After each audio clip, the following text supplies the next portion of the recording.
Friends, చేపల పులుసుకి చేపలు ready. మేము తెచ్చుకున్న చేపనే 12 పీసులు చేసాం. ఒక 6 పీసులు ఏమో పులుసుకి, 6 ఏమో ఫ్రైకి. సో ఈ చేప పులుసుకి ఇంగ్రీడియంట్స్ ఇవి: ఉల్లిపాయ, పచ్చిమిరపకాయ, టమాటా.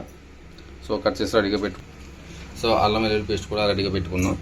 సో ముందుగా దాక పెట్టుకుని మనం ఈ వీడియో చేయడానికి కారణం ఏంటంటే మనం అన్నీ కూడా మట్టి దాకలో ఉంటున్నాం కాబట్టి. సో మట్టి దాకలో చేపల పులుసు.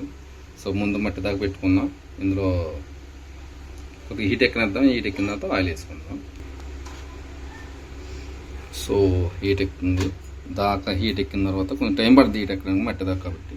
హీట్ ఎక్కిన తర్వాత ఫ్రెండ్స్ ఆయిల్ వేసుకుందాం. సో ఆయిల్ వేసుకుని కొద్దిగా ఆయిల్ హీట్ ఎక్కిన తర్వాత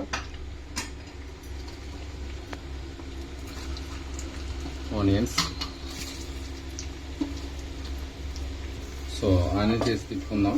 సో ఇది మట్టి దాకా కదా, కొద్దిగా సౌండ్లు ఆయిల్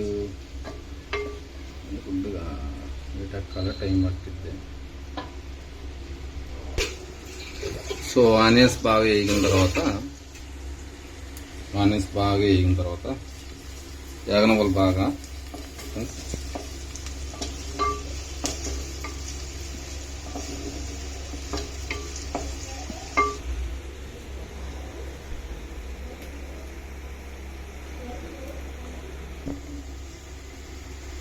ఫ్రెండ్స్, ఉల్లిపాయలు వేగినాయి బాగానే. ఇప్పుడు పచ్చిమిర్చి, టమాటా వేసుకుందాం. సో వేసుకుని బాగా తిప్పుకుందాం.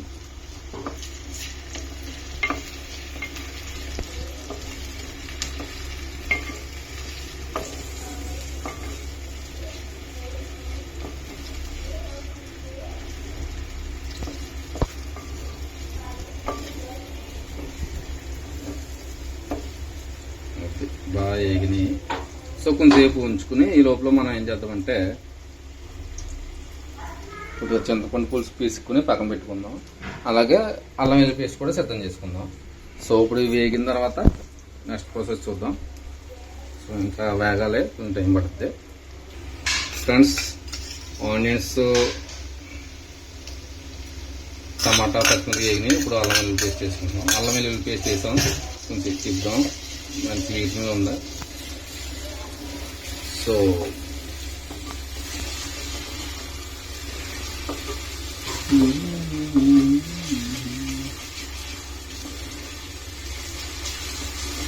ఇది బాగా హీట్ ఎక్కింది ఈసారి. దాంట్లో మంచి బాగా స్పీడ్గా అవుతుంది.